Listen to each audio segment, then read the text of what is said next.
On repart les amis, et donc comme tu le disais Anaïs, l'industrie c'est vrai qu'elle est là dans la campagne, et donc jeudi dernier, dans le cadre de la présidence française de l'Union, lancement d'une des ambitions donc, de la France, une industrie plus forte pour une Europe plus souveraine. Y a-t-il vraiment moyen d'avoir une action européenne sur cette question? Bruno Le Maire le croit, il parle d'un alignement des planètes exceptionnel et d'une prise de conscience de tous les grands pays européens, et donc 3 projets, alors ça s'appelle projets importants d'intérêt européen commun qui permettent de s'affranchir des règles de concurrence de Bruxelles. Donc 3 projets sont déjà lancés sur les batteries électriques et la microélectronique, et Paris veut profiter des 6 mois qui viennent pour lancer 4 autres projets sur les semi-conducteurs, l'hydrogène, la santé et le stockage des données. C'est du sérieux ou c'est de grands projets qui ne donneront jamais rien si ce n'est des rapports pour caler les armoires? C'est pas très bon pour les arbres, les rapports qui calent les armoires. Blague à part, c'est assez difficile de lire aujourd'hui la stratégie industrielle, ce qui est en train de se passer, parce que tout le monde se met à en parler, on parle de plein de secteurs, de plein de choses. Moi, j'ai du mal à être convaincue. J'ai du mal à être convaincue parce qu'à chaque fois, on parle de sommes d'argent qui, comme ça a été dit, ne veulent plus rien dire. Je prends juste l'exemple français, France 2030, 30 milliards. 30 milliards, c'est beaucoup et c'est rien. C'est rien. 30 milliards. On vient de dépenser 20 milliards sur le blocage des prix de l'énergie pendant 6 mois. Mais en fait, 30 milliards, si c'est de l'argent frais, ça va être de la dette. Ça peut être énorme si derrière, ça ne se traduit pas en effet réel sur l'économie. Et en même temps, ça peut être trop peu selon les buts qu'on poursuit. Et à chaque fois, que ce soit à l'échelle européenne, il faut savoir qu'à l'échelle européenne, les commissaires européens, ils ne sont pas non plus trop d'accord sur les orientations qu'il faut prendre entre ce que veut Thierry Breton avec les semi-conducteurs, ce que veut Ursula von der Leyen, qu'il y a des visions assez différentes. Il y a des oppositions entre la volonté d'être plus souverain et en même temps le Green Deal qui mécaniquement devrait renforcer la dépendance de l'Europe sur les matières premières critiques. Je trouve qu'on dit beaucoup de choses et on oublie qu'on a des points de force en Europe qui nous permettent d'avoir des rapports de force avec les autres. Notamment, si je prends l'industrie des semi-conducteurs, on a des entreprises européennes qui sont des leaders dans des points de la chaîne de valeur, et on pourrait repartir d'elles à la fois pour remonter en amont et en aval de la chaîne de valeur, et en même temps créer des points de blocage et donc des rapports de force avec d'autres entreprises. Sauf que l'Union européenne, ne se voyant pas vraiment comme une puissance géopolitique, n'ayant pas du tout cette culture du rapport de force, on est en train de se dire, on va faire revenir des semi-conducteurs sur le territoire européen. Je pense notamment aux Néerlandais, STML, c'est ça, c'est STML qui fabrique les machines en fait, qui servent derrière à fondre les semi-conducteurs. Il y a aussi Soitec qui maîtrise des choses, on a tout le cluster autour de Grenoble avec des compétences techniques très fortes, une capacité à innover, mais se dire, on va faire revenir un semi-conducteur, mais pour quel marché ? Je veux quoi ? Je veux des semi-conducteurs plutôt les gros, qui vont aller dans les batteries de vélo et en destination de l'automobile. Je veux les plus petits pour l'électronique. Mais je ne produis pas d'électronique en Europe. Est-ce que je vais arriver à les vendre ? C'est une industrie qui est extrêmement capitalistique. Toutes les nouvelles fonderies coûtent à minima 6 à 7 milliards. On sait faire des choses en Europe. Donc, il faut clarifier les marchés qu'on veut servir. Et derrière, une fois qu'on a ces marchés, comment est-ce qu'on part de nos points de force ? Comment est-ce qu'on fait éventuellement des accords stratégiques avec un TSMC ou un Intel sur les technologies les plus récentes, et tout ça, on ne le voit pas émerger dans le débat public. Alors que c'est ça les vraies questions industrielles qu'il faut se poser. C'est ça la vraie stratégie, c'est de se dire, on l'a dit, dans 10 ans, 15 ans, où est-ce qu'on va être autonome ? Et derrière, on a toutes les questions d'infrastructure qui vont se poser, parce que là, on parle d'électrification des mobilités, on parle d'hydrogène. OK, il faut produire l'électricité derrière, il faut acheminer l'hydrogène ou l'électricité au point d'usage, il faut savoir le stocker. Et ces questions-là, elles ne sont pas posées dans le débat public, et je trouve qu'on le résume trop à dire on va mettre 6 milliards ici, 10 milliards là, très bien. Mais sans vision stratégique, la réindustrialisation, c'est un vœu pieux, c'est un vœu électoraliste, parce que c'est mobilisateur, parce que tout le monde sent qu'il y a un petit sujet derrière ça. C'est intéressant parce que STML, il y a un moment, ils étaient passés devant LVMH, c'était la première capitalisation boursière européenne.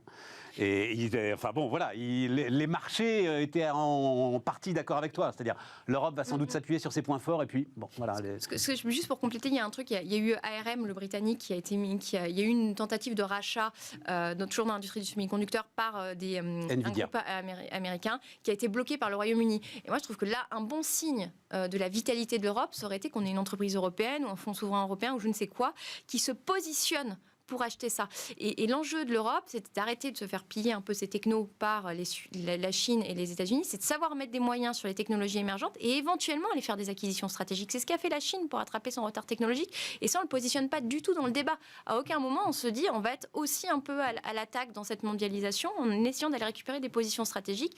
Du retard technologique, ça coûtera moins cher d'aller racheter que d'essayer de redévelopper sur le territoire. On a un trop grand retard sur un certain nombre de chaînes de valeur. Guy, alors, oui, Health Data Hub, puisqu'on parle de souveraineté.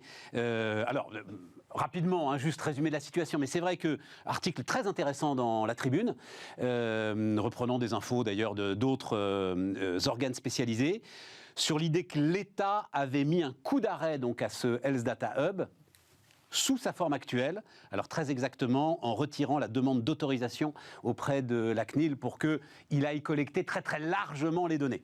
Donc il continue à avancer, mais avec des données très particulières. Il ne peut pas faire une collecte très très large de l'ensemble des données. C'est très bien résumé, Stéphane, mieux que le titre que vous venez de donner, hein, parce que le coup d'arrêt n'est pas, hein, en l'occurrence, la bonne expression. Enfin, c'est l'interprétation qu'en faisait le journaliste de la Tribune assez intéressante sur l'idée de dire c'est quand même ennuyeux que ce soit Microsoft qui fasse tourner ce truc-là, et donc on ne voudrait pas que ça nous pète à la figure pendant la campagne présidentielle, alors que justement on est en plein débat sur la souveraineté. En fait, il faut d'abord rappeler que le Data Hub aujourd'hui, c'est 55 projets, hein, qui sont mis en œuvre, 11 qui produisent déjà, donc c'est vraiment de la recherche efficace. Donc c'est un véritable succès pour un projet public d'avoir réussi à respecter délai, qualité, productivité, c'est quand même extraordinaire. Et coût, c'est quand même formidable. Et là-dessus, tu es constant, Guy. Alors, en toute transparence, hein, oui. Groupe Open participe au Health Data Hub. Hein, c'est pour ça que je t'interroge là-dessus. Oui. Et toi, tu es constant là-dessus. Ça n'aurait pas été possible s'il avait fallu s'appuyer sur une technologie européenne ou sur un centre de stockage de données européen. Mais je crois que c'est... D'abord, le stockage est européen. Oui. Donc, il faut le préciser. L'anonymisation, les logiciels ne le sont pas, voilà. Etc. Tout ça. Non, mais tout est basé en France, etc. Donc, oui, je confirme. Et je crois même que maintenant, on ne revient plus là-dessus. Hein, à part quelques personnes qui veulent vraiment faire du lobbying, mais sur le reste, il n'y a pas de contestation là-dessus. La contestation, c'est de se dire, oui, Microsoft dépend du Cloud Act et par conséquent, il y a un certain danger, entre guillemets, voilà, bon, auquel Stéphanie Combe, la directrice, a répondu 1000 fois, hein, sur la sécurisation des données, sur tout ce qu'il fallait faire. Mais de toute façon, le sujet, c'est de se dire, OK, et je suis un fervent partisan d'une souveraineté numérique et du développement de solutions européennes, voire particulièrement françaises, ce sujet. Mais que fait-on en attendant? C'est juste ça, la vraie divergence. Mais tu vois, regarde, le directeur général d'OVH, le nom m'échappe que... Paulin. Non, pas voilà, Michel Paulin, avait eu cette phrase que j'ai trouvée pleine de bon sens au moment c'était au moment du plan France 2030. Il dit, mais on n'a pas besoin de subventions, on a besoin de commandes, dit-il. Ben oui, mais elle commence par là. Elle commence par le Health Data Hub. Écoutez, je suis patron d'un projet. J'ai un certain nombre de critères à respecter. Je vais commander, d'accord, en priorité un Français. Mais il est à 100 km du besoin. Comment je fais ? Je ne vais pas sacrifier mon projet. D'ailleurs, il y a quelque chose qui se passe et sur lequel il y a des hurlements. Vous avez remarqué, la SNCF, la BPI, tous les jours, vous avez Renault, tous les jours, vous avez une annonce de gens qui choisissent ces clouders, ces hyper-clouders américains. Franchement, ce ne sont pas des hurluberlus. Ce ne sont pas des traîtres. Oui, je comprends. Ce sont juste des gens qui sont pragmatiques. Ça n'enlève rien. Et je rejoins ce qu'a dit Anaïs sur une politique industrielle que l'on peut appliquer là sur le cloud, que l'on doit, d'un point de vue politique, mais ça n'a plus rien à voir au fameux projet, hein, d'un point de vue politique, aider à la construction d'acteurs majeurs sur ces sujets-là. Et dès qu'on y arrivera, d'ailleurs, Stéphanie Combe l'a répété maintes fois, il y a une convertibilité qui est tout à fait envisageable dès que le niveau sera suffisant. Et puis, il y a quand même un choix que le gouvernement a fait, que je soutiens, qui s'appelle le cloud de confiance. Ça veut dire un très fort niveau de sécurité et ce qu'on appelle un Cloud Act free. Donc c'est une solution qui ne dépendra plus du Cloud Act, avec justement la solution bleue qui intègre les solutions Microsoft et le fameux accord Google-Thales. Entre Google et Thales. Voilà. Donc enfin, ça fait bizarre quand même de parler de cloud de confiance et en mettant Google dans le truc, quoi, tu vois. Enfin, non, parce qu'il ne s'agit pas de Google, il s'agit de licence Google. Donc, il n'y a plus de dépendance au Cloud Act. Ce n'est plus l'entreprise. L'entreprise est un capitaux français et vous faites une utilisation de licence. Alors, évidemment, mais maintenant, on peut toujours gueuler en disant « Bah oui, ça aurait été mieux d'avoir OVH. » Moi, je suis d'accord. D'ailleurs, Open est totalement agnostique sur ces sujets. Nous avons fait des très beaux projets avec OVH. Nous allons d'ailleurs annoncer un très beau partenariat avec un autre Français.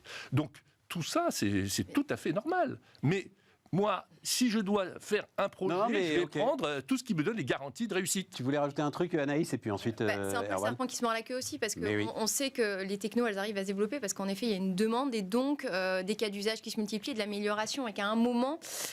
Et malheureusement, c'est ce qu'ont été capables aussi de faire certainement des acteurs américains ou chinois, c'est d'être privilégiés et de miser sur des acteurs européens pour leur permettre de croître. Et comme on n'a pas de vision stratégique, finalement, on choisit une solution qu'on dit la moins pire, mais on ne permet pas à nos acteurs, on se donne pas vraiment les moyens de faire émerger nos acteurs. Et je pense que là, il y a un vrai débat qui joue aussi à l'échelle européenne. C'est l'histoire de SpaceX, c'est-à-dire qu'à un moment, tu as un institut public qui prend tous les risques pour aller faire émerger un nouvel acteur. C'est l'histoire de Huawei en Chine. Voilà. À un moment, ils ont fermé le marché des télécommunications pour faire développer Huawei. Et nous, on sort... Enfin là, je sais pas si... Non, mais alors...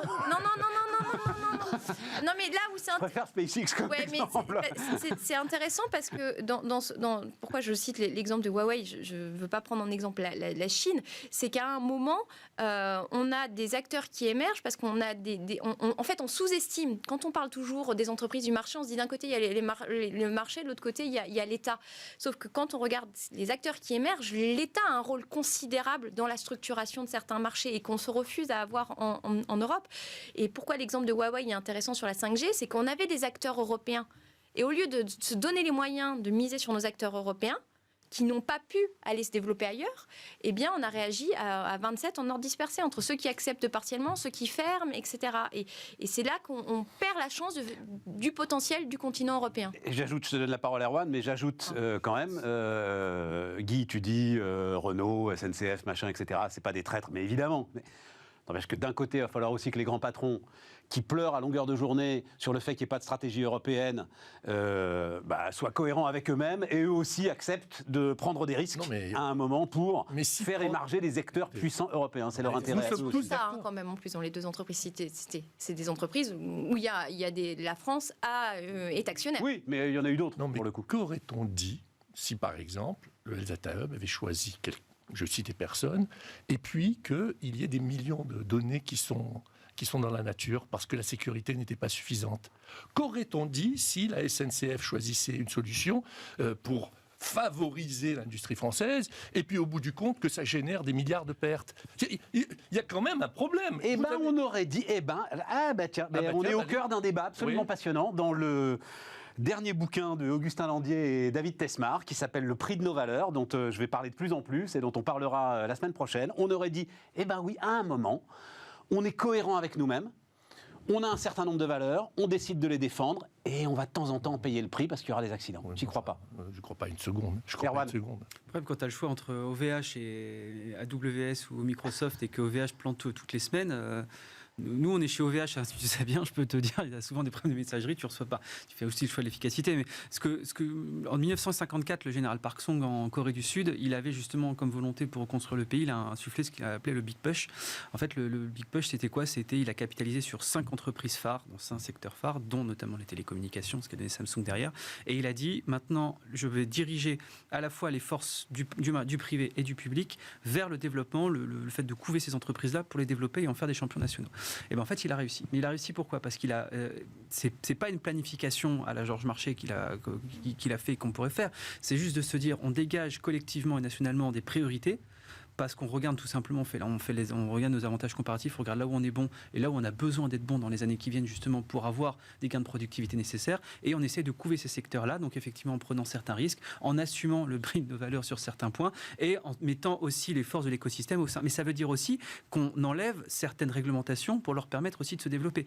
En France aujourd'hui, si jamais vous avez un projet de données, si jamais vous avez une coopérative de données, une volonté de développer un projet en e-santé ou en génétique, par exemple pour la On a pas mal d'entreprises qui développent des projets en génétique pour essayer de faire mieux que, vous savez, 21andMe, etc. Oui, absolument. Les entreprises qui en fait sont des propriétés de Google, vous leur donnez absolument toutes les données sur vous. Et en plus, vous payez pour vos données. C'est ça qui est fantastique. Donc du coup, quand vous voulez développer... C'est compliqué, c'est la femme de Larry Page.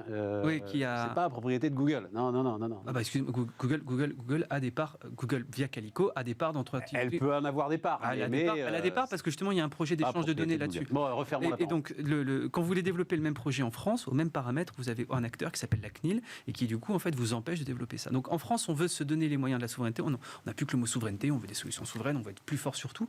Mais on a une réglementation qui est extrêmement puissante. La CNIL, même au niveau de l'Union européenne, le règlement e-privacy qui doit rentrer en marche depuis, ça fait 2 ans déjà qu'il a été voté, qui doit rentrer en œuvre, il n'a toujours pas été fait.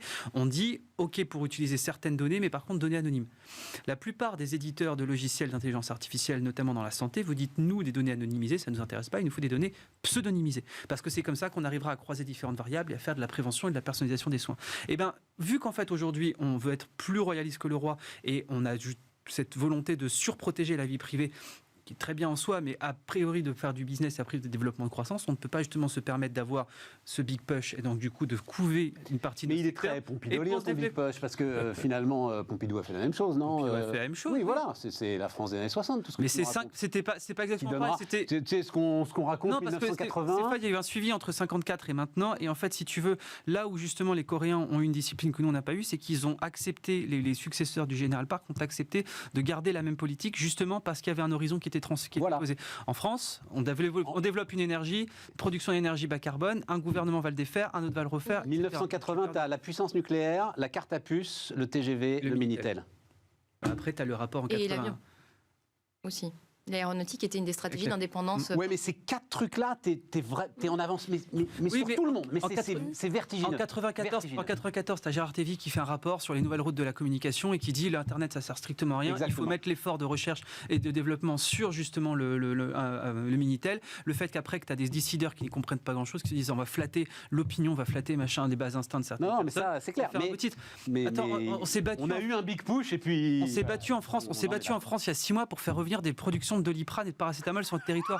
Non mais aujourd'hui, si on produit avec la main d'œuvre dans l'industrie pharmaceutique qui est la nôtre, si on produit du paracétamol, on le produit à perte. Donc du coup, vaut mieux se poser la question de produire justement des molécules à très forte valeur ajoutée, plutôt que de dire il faut du paracétamol et des masques parce que ça va faire plaisir. On pense que ça va faire plaisir à Madame Michu parce que du coup, ça va flatter notre surmoi protection. Ce qui nous amène quand même, parce qu'il faut justement, alors l'un des héritiers de notre big push EDF. Donc là, il se trouve que donc c'est hier, l'agence Reuters, je crois, qui a révélé message interne de Jean-Bernard Lévy à l'ensemble des salariés d'EDF. Oui, c'est un choc. Donc je crois que vous avez absolument tous suivi ça. Donc blocage des prix de l'électricité. A priori, l'État n'avait pas prévu un dérapage encore plus important des prix de l'électricité sur les marchés que ce qui s'est passé, et donc est obligé de demander à EDF de vendre 20 TWh de plus de sa production électrique à ses concurrents. Le problème, c'est que EDF, les gars, ils ont fait leur boulot. Ils ont vendu quand c'était au sommet, donc ils ont déjà tout vendu. Et donc EDF va devoir aller racheter sur les marchés à 250, 300 euros le mégawattheure. Enfin, on verra bien, on verra quel est le prix. Peut-être qu'ils l'ont déjà fait d'ailleurs, etc. De quoi aller filer à leurs concurrents de l'électricité à 46,20 euros, parce qu'on l'a quand même un tout petit peu augmenté, le mégawattheure. C'est complètement dingue. C'est un truc de dingue. Voilà. Et je rajouterai par-dessus ça la fermeture de Fessenheim. C'est-à-dire que ça, on en rajoute en plus pour des questions strictement idéologiques. Finalement, on est en train de bousiller un des avantages concurrentiels que la France a depuis des dizaines d'années, et c'est absolument incroyable. Anaïs, tu peux comprendre ce qui se passe? Parce que moi, je t'avoue très franchement, je voyais, alors c'est la reine, on en a beaucoup parlé dans cette émission, on a fait 2 émissions spéciales autour de ce sujet que vous pouvez évidemment aller retrouver sur notre site internet. L'augmentation de la reine, puisque c'est ça le sujet, je disais, ils ne vont pas aller jusque-là, c'est pas possible. Et donc, je dois t'avouer que je ne comprends plus, en fait, jusqu'où ils vont, quoi. Voilà. Alors, n'étant pas une experte de l'énergie, je dois avouer que je suis un peu larguée aussi. Je dois avouer Ton désarroi. mon désarroi. Il y a pas mal Comme Jean-Bernard Lévy. Il y a des paramètres aussi à intégrer sur les niveaux de production, sur la maintenance. On a du mal à projeter. Alors, juste en parallèle, il y a un autre sujet qui, celui-là, peut être grave. La disponibilité de l'outil, en fait. Et il pourrait y avoir, en fait, un problème systémique au cœur d'un certain nombre de ces réacteurs qui ont été construits en série, ce qui pose un problème sur ce qu'on va faire dans les années qui viennent. Donc là, il y a un sujet, effectivement.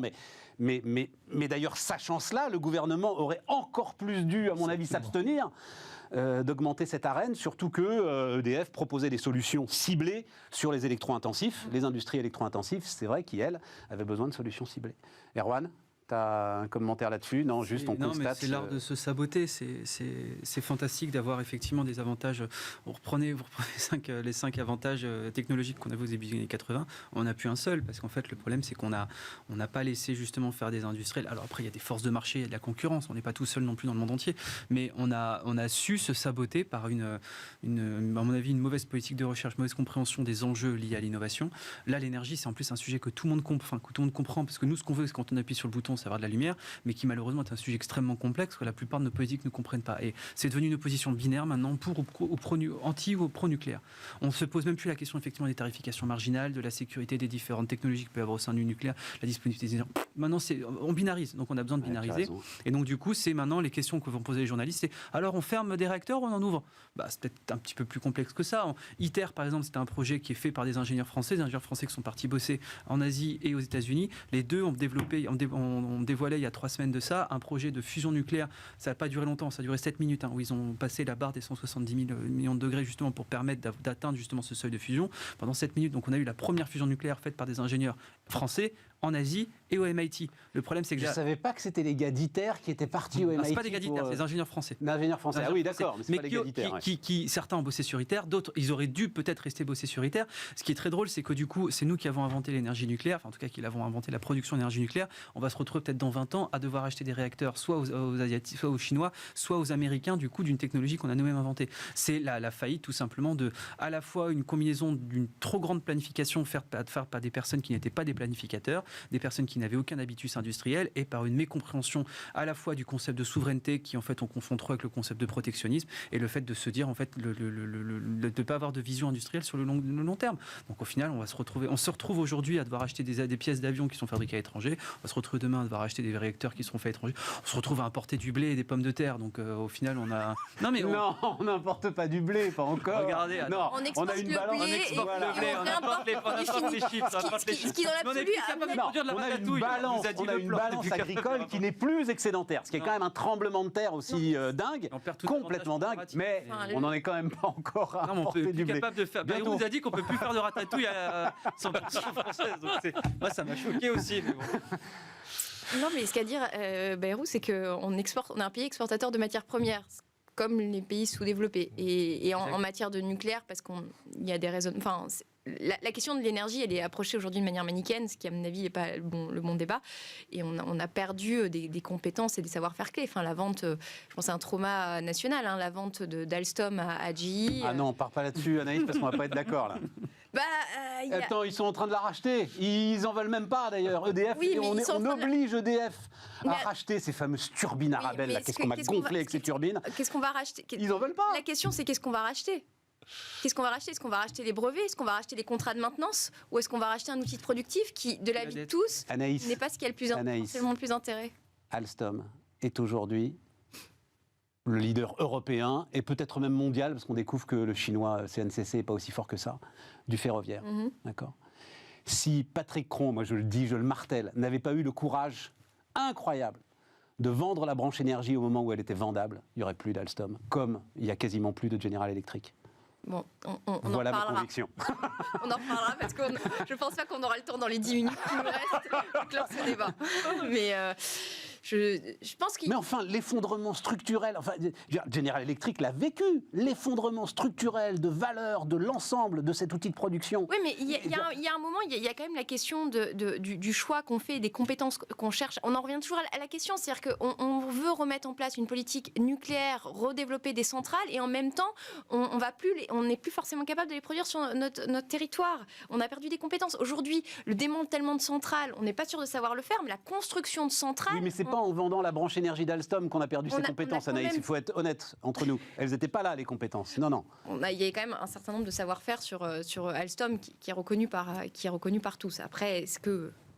On rouvrira le débat un autre jour. Voilà. Avec plaisir. En tout cas, ce qui est terrible, c'est qu'on oublie que EDF est une société cotée et que finalement l'État intervient comme ça à imposer des choses à une société cotée, et vous avez des millions de petits actionnaires qui s'en prennent plein la vue sur des décisions de ce type. Ça a été non seulement une société cotée, mais une société où on a fait, comme tu le dis, un appel à l'actionnariat populaire. Oui, très, très populaire, bien sûr.